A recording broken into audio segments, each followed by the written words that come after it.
Hello, everybody. Welcome to the Linux Cast. I'm your host, Matt. I'm Drew. And I'm Nate. Hello. We are back from a week off. We took a little bit of a staycation, and we're back for podcast. Now, we have... I should have this up and ready somewhere. We have just a few episodes left this year. Like, we're very close to being completely done. So we have a podcast today, obviously, and then next week, and then we're off for Thanksgiving, and then we have 2 more pods after that, just regular pods, and then the 16th of December, and the boys don't know this yet, but that is our awards show, like we did last year. So start preparing those. And that will be our last podcast of the year, the 16th of December. So we have, what is that, 4 episodes left after today? So it's quickly coming to the point where we won't have any podcasts left for this year, and when we'll be jumping into 2026, which just is crazy to say. It feels like the year just started, and it's Christmas, okay? So crazy time, yeah, just nuts. Like, not in the topic, but the NFL season, well over halfway done. 2 months from now, we'll be heading into the playoffs. Like, that's just fucking bonkers. Like, we just started. Why is it over already? Especially these things, how the NBA season is going to be horrible. The Warriors are god-awful. All right, sorry. So, this week, we are going to be talking about some news on the Linux Cast. We have 3 awesome Linux-related topics for you guys. Before we jump into that, we are going to do something we haven't done in quite a while, and basically just discuss what we've been up to lately. So, I know we all have some projects that we've been working on, and we all have work and stuff we might want to talk about. So, Drew, what have you been up to lately? About a month ago, I did a video on the rise of the Helium browser, and I had been using the same app image for that entire month. And then come to look at the version number, and it was like 0.4. And I knew that the current version was 0.6. So I'd missed quite a few like upgrades to this beta software.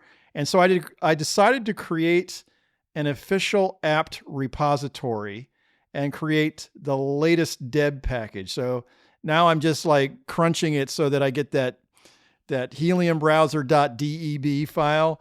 And so anyone that adds the repo to their sources.list, you can update and upgrade. And that way I get to stay kind of current myself. I don't know if anybody else, but I'm going to be staying more current because of that. Also today I put out a video about migrating away from GitHub to Codeberg. So I moved my projects. And I likened it to it being basically the Debian of code hosting. It's community governed and nonprofit and runs on FOSS, and the members vote on decisions. And it's the same Git workflow. And if you're curious, give it a watch. Drew, do you know what their storage limits are on Codeberg? Do you know?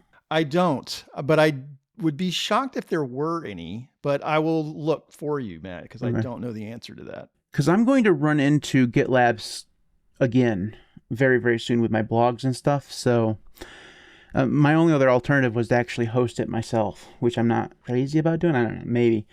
Every time you talk about Codeberg, you're like, yeah, maybe I want to do that. I don't know. I may, in fact, just be too lazy to do it. It may not be for you in certain areas, Matt. I mentioned in the video, I don't know if you watched the video yet or not. Yeah, it's the one thing where it's really lacking is its Pages software. So like if you're using Hugo or something like that, it's going to be incredibly challenging. It does work because I'd put my son's personal website on Codeberg, and it is basically a 1-page static website, and that works, and it's using a custom domain. But overall, I would say if there is a worse part of Codeberg, it is in the Pages software. D-Dubs in the chat says that their storage is 750 megabytes per user. Yeah, that wouldn't work for me. I'd blow through that in like half a day. Oh, yeah, I have to check that because it's probably per project. But yeah, it could be. All right, Nate, what about you? What you been up to lately? Besides everything going wrong and me blowing a ton of money to try to fix everything, I've actually been working on some systems, and my business has actually been a little bit busy, so that's prevented me from doing videos. But I will say I do have some interesting projects coming, and I'm hoping to record them. Actually, you can't see it, but there's a laptop that's completely torn apart, and that's going to be hopefully a video soon. and be able to sell it, make some more profit, and maybe some YouTube money. I doubt it. Anyways, but Maybe $1. yeah, maybe 2 cents. You'll earn $1 and they'll take 55%, Yeah. I can show it YouTube. You need it more than I do. So I've been doing I've written a few Python projects. Actually, I've been working on a iTunes Linux replacement for over a year now. I haven't really talked about it all that much, but it's finally in a place where I can actually use it a little bit.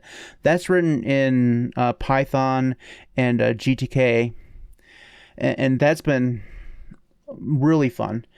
It's still kind of broken in some aspects. So basically what we'll do is it manages your music, your TV shows, and your movies all in one interface, and allows you to play them there too. So similar like iTunes back in the day. It's weird to miss iTunes, but I've missed iTunes basically the entire time I've been on Linux, mainly because it's like a one-stop media shop. And there's like nothing for that on Linux other than like hosting Jellyfin, which is in the browser, which I don't want to do. I mean, I do host Jellyfin, but you know what I mean. I also wrote a cross poster, also written in Python, that allows me to switch to cross post between Go to Social and Mastodon and Blue Sky. So if you follow me on Blue Sky, you'll notice that I've actually been posting there. Those are just my Mastodon posts being cross-posted, and allows me to kind of put them in both places, which is nice. So that was also kind of tricky because the way they handle hashtags and links on both platforms is significantly different, and you have to do a whole bunch of regex, which I absolutely hate doing, in order to strip a whole bunch of the stuff out that Go to Social and Mastodon put in there that Blue Sky won't actually accept. So that was fun. That took me a while. But yeah, that's up and running. Also, I traded with my nephew I had an old Xbox and a whole bunch of games and a few other gaming things. And he gave me in return this Pixel Fold thing. And I've been using it. Yeah. Turns out, folding phones, 100% fucking gimmick. I know you like it, Nate, but I don't care for the folding phone thing. I just use the outside screen all the time. Half the time I forget I can even unfold it. It's just because I don't multitask on the screen or something. I don't know. Maybe eventually I'll get it, but as is, it's fine. I'm glad I didn't pay the big money for it. Nate's still having Jitsi problems. Yeah, as soon as you said that, Sam sounds like, nope. Yeah, it's fine. Okay, so that's basically what I've been doing. I've been doing a lot of coding, a lot of scripting and stuff. Still using... I'm supremely bored right now with Hyperland. I've been trying to get into one of the other Wayland compositors. I installed Mango WC yesterday. I could not for the life of me get the monitors to work. Normally I just use NWG Look, which is basically like... a fancy version of ARander for Wayland, but it only works with Sway and Hyperland. It doesn't work with Mango WC yet. So figuring out where the positioning of all the things working, I have not been able to get to work. But Mango WC, have you looked at Mango WC, Drew, at all? No. It's basically a fork of DWL. And okay, what's cool about it is it combines a lot of the stuff from Hyperland and from Neary. So you can theoretically, if you have multiple monitors, for example, you could have 3 of your monitors in tile mode, and just like regular DWM-based tiling. Mm-hmm. And on another monitor, you could set that to be scrolling. So it'd be scrolling like Neary. And you can put that in your monitor settings so that you can have multiple, different formats and stuff. That's really cool. And the config file looks really, really nice. It's not like DWL or DWM where you have to compile everything. It's just a regular configuration file. And so is it more like Awesome then? Well, it's not in a configuration language at all. It's more like i3 and Hyperland, really, where it's just like it's a value key system, right? So yeah, it looks cool. I have not gotten to work yet. I'm glad somebody picked up the mantle with DWL. That's cool. Yeah, that's cool. What I'm really excited about right now is that it finally seems like there are other options. You know what I mean? Like Neary's, coming on fast. Mango WC, DWL still doing their thing. I don't know if River's still around, but it just felt like there for a while. Like Hyperland was going to be it. Finally, we're seeing some other ones, and that makes me happy. And Drew's like, "Yeah, I'm going to use Xorg till the day I die."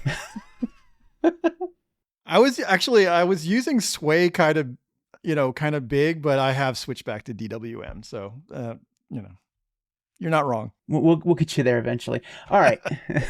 Someday.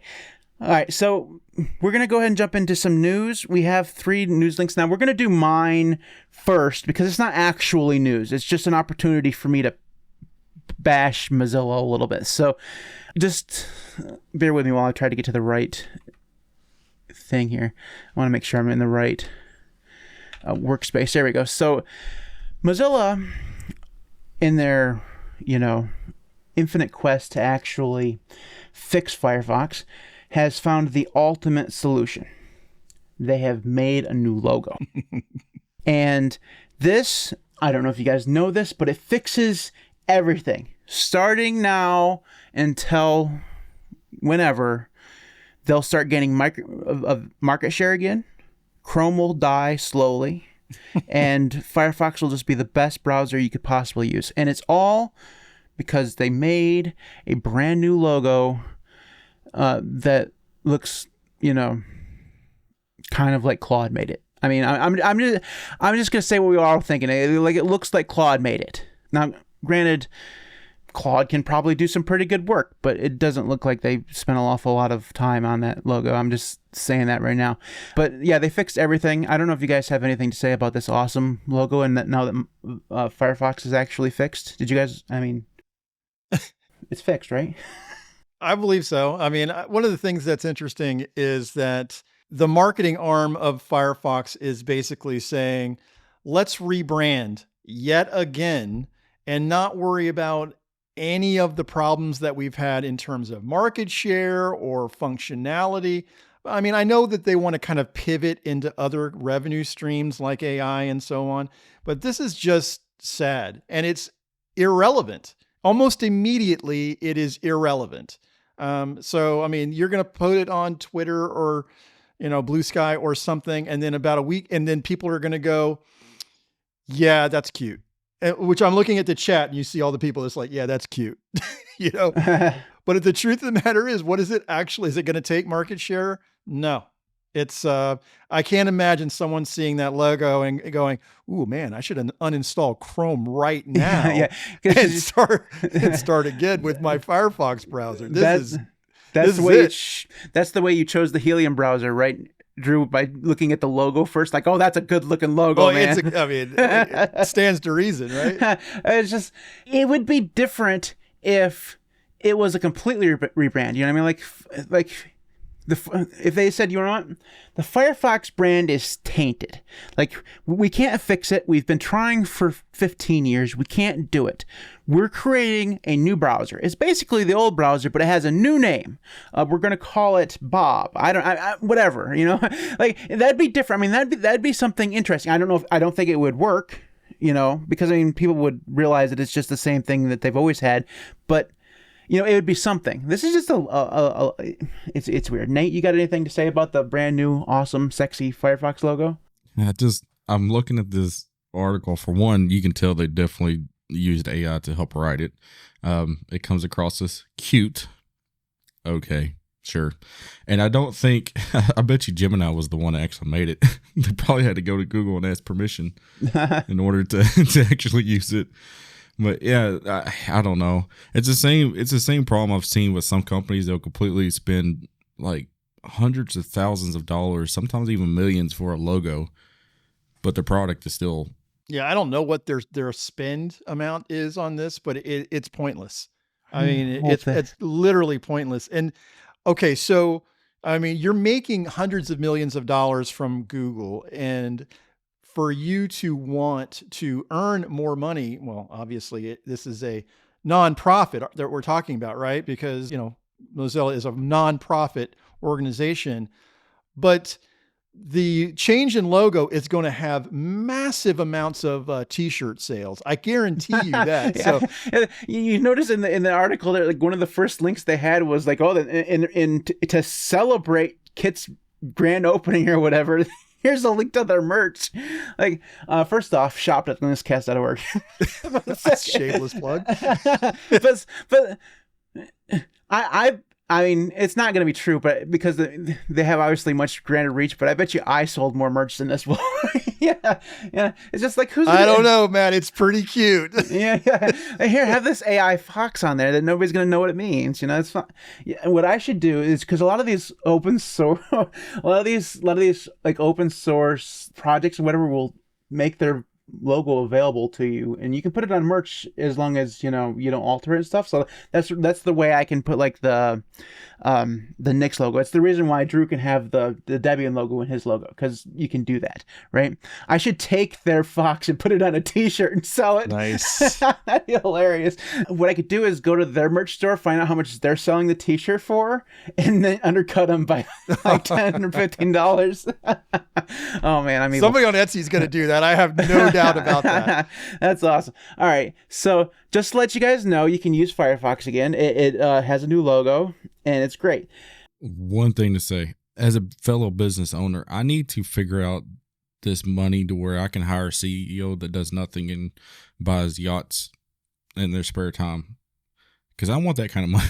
No, you're going to have to I need to contact. figure it out. You're going to have to call Google is what you're going to have to do. Okay. Because they didn't do it by actually earning the money. That's the reason why I was giggling while Drew was talking about it, them being a nonprofit. I was like, you should tell their C-suite that they're nonprofits. They're making lots of profits. It's so bad. I know we talk about Mozilla and Firefox a lot on this show, and we've done an entire episode. It's not even like 3 or 4 months ago. We just for an hour talked about their problems. But I think the reason why we talk about them so often is because they should be the premier open source project. Like, not everybody uses OBS. Okay, great open source project, but not everybody uses it. Not everybody uses Blender, right? Everybody uses a fucking browser. Everyone. It should be a very easy thing for Mozilla, who make a browser that is something that everybody has to use, to be relevant. We're not asking them to be, Chrome. I don't think anybody is expecting them to take their market share and be 90% again like they were in the early 2000s. It's just relevant. And the fact that they can't figure it out is weird. And I mean, maybe it's harder than it looks, but it also just feels like they're so totally incompetent. And another thing that I thought about earlier is like, if this wasn't AI, because it's possible that this wasn't an AI logo. Let's just say it wasn't. That means that there's a graphic designer out there somewhere who did this. And I hope that they took Mozilla for a ride. Like, I hope they charged a lot of money. Like, it's not a great logo, but I don't care. I hope they got paid a boatload of money. Maybe on a boat, it's just, I mean, like, maybe they should also have gotten the boat, just because I mean, if that's what Mozilla's really actually spending their money on, it's weird. And like there's some low-level executive who thinks that the merch sale is actually going to like register on the budget sheet at the end of the year. Like, oh, I'm gonna have earned us $8,400 by the end of the year, And he can't pay him his own salary. I guarantee you that. No, he's not going to be able to pay his own salary. No, he's not making money back. But it's I don't know. It's just the reason why I put it on here was 100% to mock them, and I think I've accomplished that. But it's still, every time I see them do something stupid, I'm just going to put it in the docket. We're going to talk about it for 5-10 minutes, and we'll move on. But there's just no hope. It just like every time this happens, there's no. Go ahead, Nate. But you can buy the sticker for $1.49 plus shipping. Okay, so first off, the shipping will be like $5.99. But also, it probably costs them 20 cents just to make the sticker, and then they have to pay that awesome graphic designer for whatever they're gonna get. I hope they get royalties. Actually, like they should get royalties off from it. Like, so perpetual. Like they get a check in the mail from Mozilla every quarter for like 32 cents. All right, Drew, your news for this week. Mastodon released a new version it's Mastodon 4.5 release. And one of the most asked for features is finally in this new release. It has to do with lets you quote someone's post while adding your own commentary. It seemed like something that should have been in there a long time ago, but apparently it wasn't. And then also there has been some kind of weird thing, especially because of how the servers are set up. It does not automatically find and display missing replies from other federated servers. And so that is now fixed as well. And so there has been quite a few things added to not just like your user experience, but for managing feed management as well. So if you're interested, take a look at that blog post basically from Mastodon. I've always wanted for them to do well because I genuinely hate some of the alternatives that are not Mastodon. How many users are there for Twitter and Facebook? Twitter has like 600 million users and Facebook has over 3 billion users. And here's Mastodon limping along. Granted, they have 2.5 million users, but as far as philosophy is concerned, I want them to do well. I so want them to do well. Yeah, I'm right there with you. I'm sad that I don't actually use Mastodon anymore. I use Go to Social now, which is a little bit different. They still use ActivityPub, but it allows the longer posts and markdown and stuff, so it's cool. The quoting posts thing, the reason why it wasn't there to begin with, Drew, was the creator guys was very against quote posts because apparently it's like you're taking someone else's content and then forcing your ideas on them by quote posting and something. I don't know. It's some really weird. Yeah, you can restrict it too. I think that's part of the functionality. If you don't want it to be, if you don't want someone else to use that kind of feature, then you don't have to. But I think, like I said before, if you want, I don't know if it's even a consideration. Do you think they want to compete with these other platforms, or is it okay? All right, fair enough. No, I don't think so either. If they did, they'd. I think they're just very happy with being a federated thing. Like they just want to bring in enough money to where they can maintain it, and keep it going that way. And the whole Elon thing when he took over Twitter was just kind of like a boon for them, like more users, and probably actually caused them more trouble than it was worth, given the fact of how many instances ended up getting defederated because of nonsense, and how many people had to be banned because they were horrible people, and a whole bunch of you don't go a week without there being some kind of instance drama. Like Mastodon is routinely in drama land. Yeah. So I'd be curious to know a little bit more about your Go Social idea there. So the guy who runs the instance I'm on, his name is Amin, and he sets up Go to Social instead. It's basically Mastodon, has most of the features, but it allows for 5,000 character post. You can technically do that on Mastodon too, but the server has to allow it. But also allows you to use things like Markdown inside of the post, so you can put links in there and headings and all sorts of stuff. It's really cool, and it has a few other features. It's not as well developed because it's not as many people use it, so like filters or whatever aren't actually inside of Go to Social yet. You have to do it from your client, and then it kind of filters through. But overall, it's pretty good. I left Mastodon when they were doing when I thought it was going to shut down. And that's the reason why I ended up on this. Overall, pretty good stuff. Nate, do you have a Mastodon account, right? Every once in a while, I see a response from Nate. I have a Mastodon account, so I never did change it. I just kept it the same because me too. Most time, if I'm on there, I may be on there like 3 minutes at most, maybe long enough just to reply to a few people, and I'm off. Yeah, neither one of you guys seem to be the social media type. Yeah. The other day, I got a like. I'm attempting to be as bad as possible at social media. I think I'm being successful. You are, like the other day, one of my posts that got transferred over to Blue Sky got a like from Drew. I was like, wait a minute, hold on a second. Drew's on Blue Sky? I didn't even know this shit. Like, do I follow Drew? Like, and I go look at his profile. He has one post from like 9 months ago. It's like, that's very social of you there, Drew. Good stuff. Doing my best.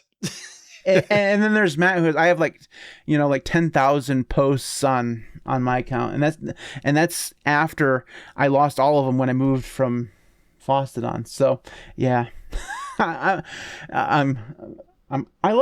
like social media quite a bit. I have some good relationships with people on there. I always had a problem with like Twitter because it felt like you were shouting into the void.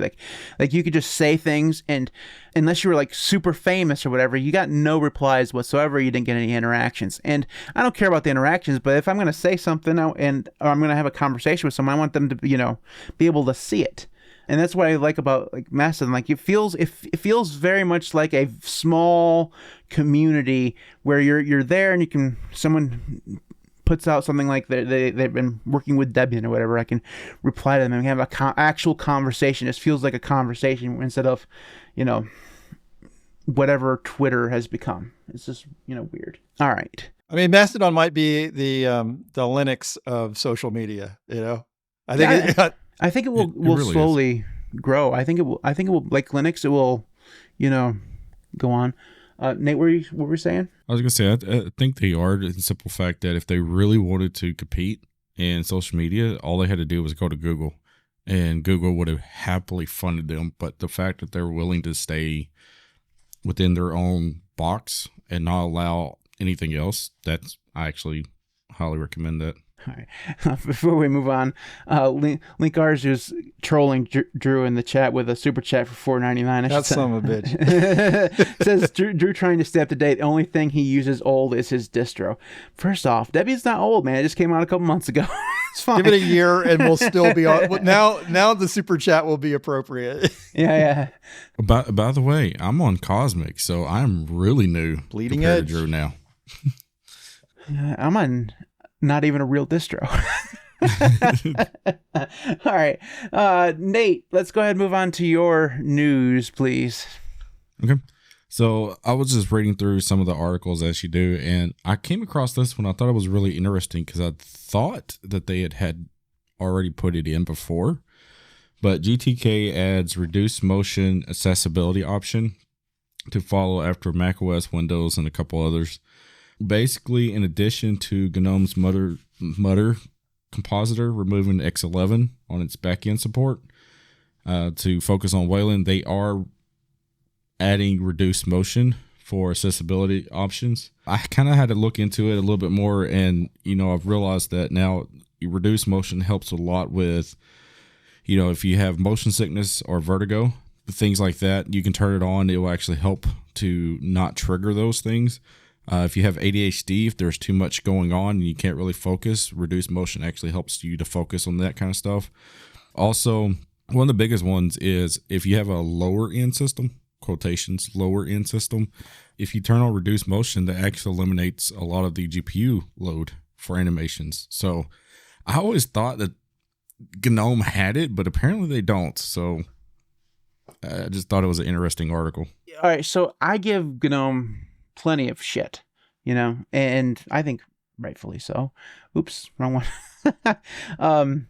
I think that they do the best on accessibility than any other desktop environment, and because they have tend to really focus on it. It just feels like KDE doesn't have time to deal with it. They just have so much in terms of. I switched back to the camera and all of a sudden there's a hat change. I didn't even notice. That's funny. And did you ban Link Arzu? It was a mistake. I didn't mean to, though. I'm sorry if I did something wrong. It takes more than one click to do that, Drew. We mistake my ass. That's funny. All right. My bad, dude. I think you just deleted his message. It's fine. Anyways, it just feels like KDE doesn't have the bandwidth to deal with the whole accessibility thing, whereas GNOME is almost constantly focusing on it, which is interesting. Nate, do you know what the deal is with Cosmic when it comes to the accessibility stuff? Okay. I know that they talk to a lot of people, and especially with people that have relatives or people that are professionals that deal with a lot of people that have certain needs. With that being said, I know that they're shipping more and more because I've seen more accessibility options happening. I just don't know exactly where the level is yet. But I don't know. It was an interesting article because, like you said, Gnome to me is like the gold standard for accessibility when it comes to Linux distro or desktop, should I say. And for them to not even have this, just kind of, I was like, okay, that's interesting. Just now getting to this? Yeah. Well, I know from some of the people that I've talked to that even though GNOME seems to be forward thinking when it comes to accessibility, there's, it's still Linux, so it's still a little bit behind the times when it comes to, like where Windows and Mac OS are. But the way I look at it is like eventually I think it will get there. And it's already better now than it was, 5 years ago. So it's just one of those things where, like Wi-Fi took forever to get really good on Linux. And even now we still have some problems, right? Audio, obviously, we still have problems with audio. It'll get there and it's constantly getting better. It's just, it's Linux. What are you going to do? All right. So those are our 3 links for the week. And now we're going to move on to the Nuggies of the week. And I still desire a soundboard. So if anybody wants to go into my Amazon list, I think there's a soundboard on there. You can buy me one.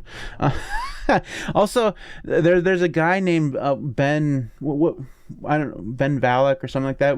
Somebody posted about this keyboard that he covered on his channel. He covers keyboards. It's like $1,000. So patreon.com/LinuxCast. I want to buy one. I think it was awesome. All right. Now that I got all my plugs in for the night, let's go ahead and move on to the Nuggies of the week. So this is our section where we get to talk about things that we find interesting and want to share with you guys. This can be an app or a pick or a trick or whatever. So, Nate, why don't you tell us what your Nuggie of the week is? So I just kind of had an issue where my electricity went off and I had a few files that got corrupted because of, the power. Just all of a sudden decided not to work anymore. So my nugget of the week is to go get a UPS, basically the one that I picked. It's 1,000 watt. It's cyber power.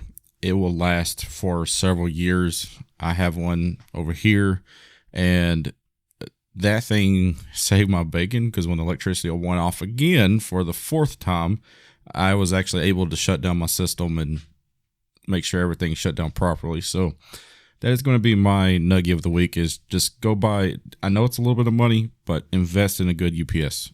You will not regret it. Even a crappy UPS is better than no UPS at all. Yeah. The cheap ones, they're fine. They just don't last very long. You have to replace the battery. I don't even know what the brand. Mine might be Cyber Power or something like that. I don't even know. But yeah, I have everything plugged into it. It's probably not the best idea because it's like 6 computers and 4 screens and all sorts of stuff, but yeah, it'll run it on power for like an hour and a half, and it just allows you to shut things down properly. So yeah, that's a good nuggie. Drew, your nuggie of the week. I'm gonna make War Thunder incredibly happy here. My nuggie of the week is the release of LMDE 7. Okay, one of the things that I believe. This is an interesting topic to me because I don't know what the Linux Mint guys, how much they put in terms of like value into the LMDE project. They may see it just as an insurance policy. It's just like, Ubuntu keeps making these controversial decisions.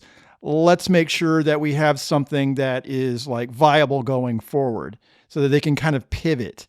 But overall, I think that developers or the community rather, would rather just go with LMDE. I don't know if that's right or wrong. I'd be curious to know what anybody in the chat is thinking in terms of like, if there was just one.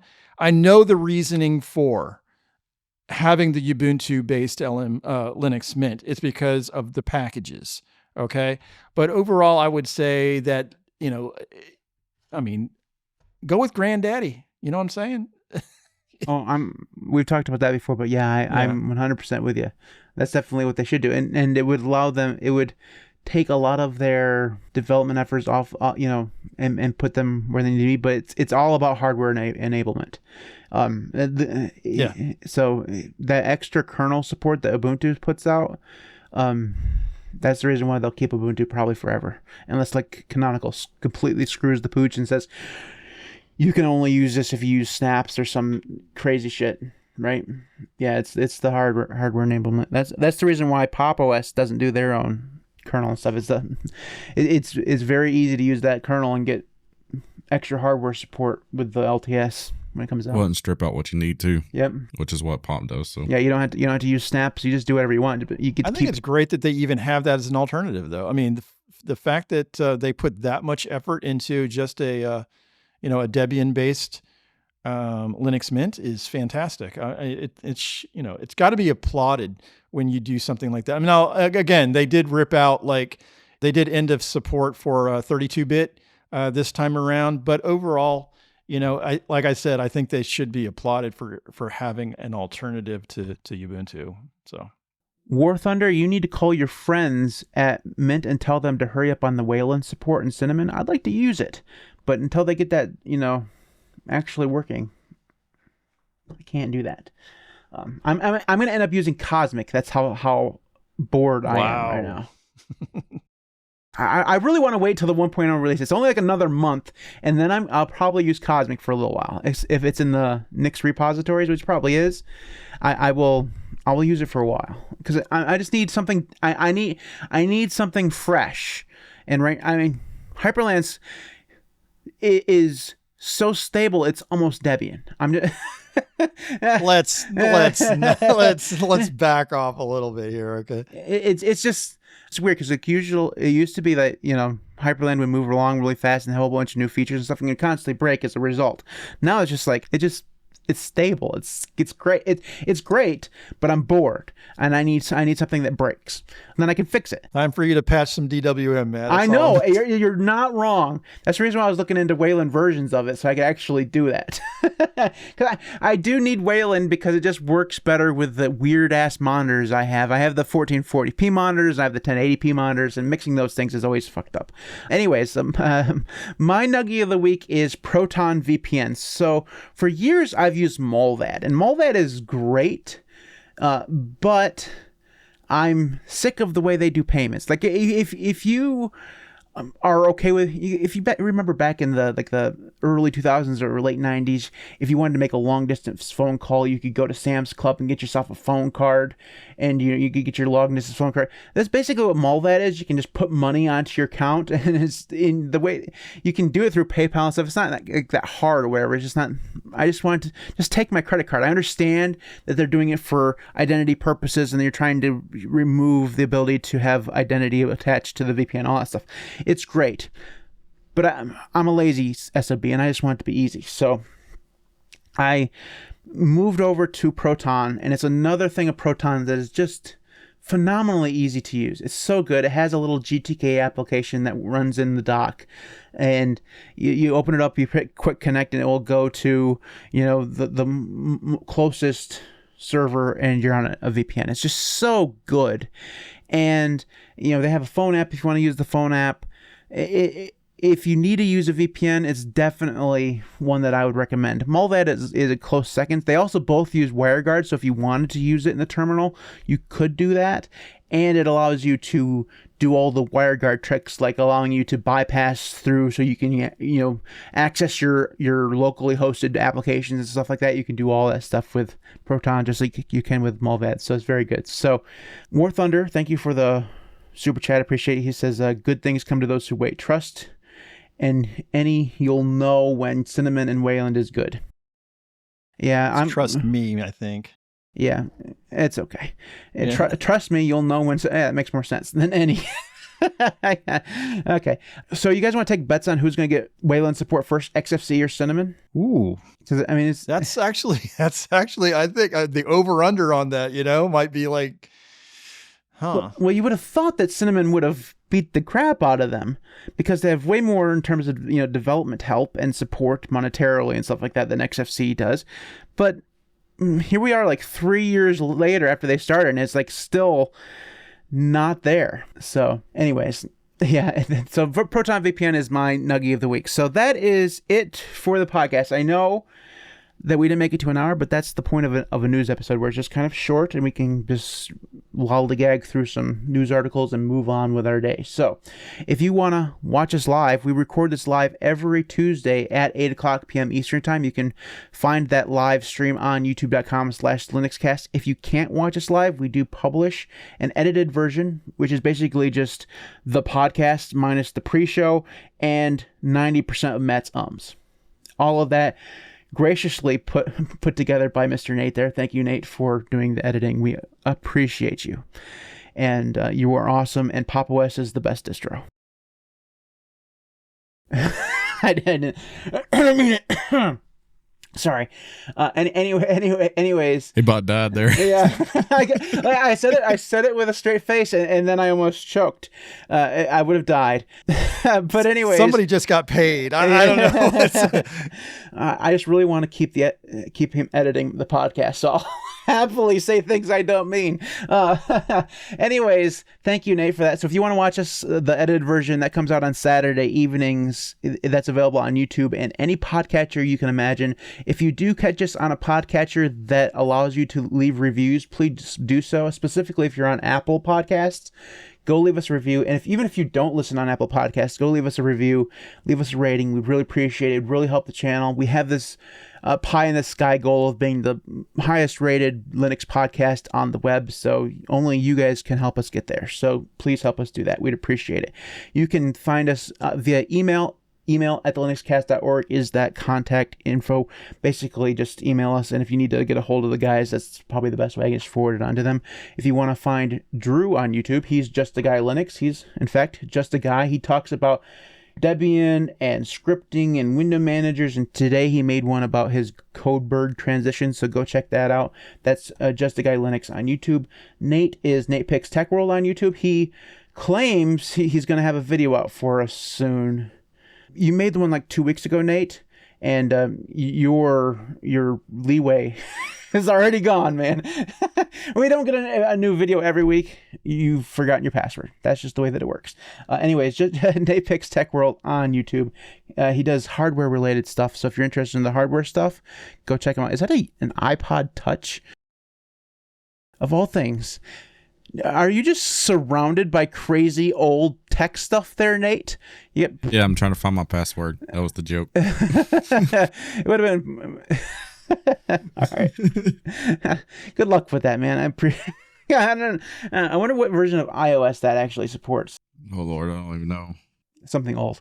Anyways, go subscribe to those guys on YouTube. They'd appreciate it. I'd appreciate it because they're great YouTubers and you should watch their content. So that is it for this one. We appreciate you guys watching us, and we'll see you guys next time. I feel like I'm forgetting something, but yeah, goodbye.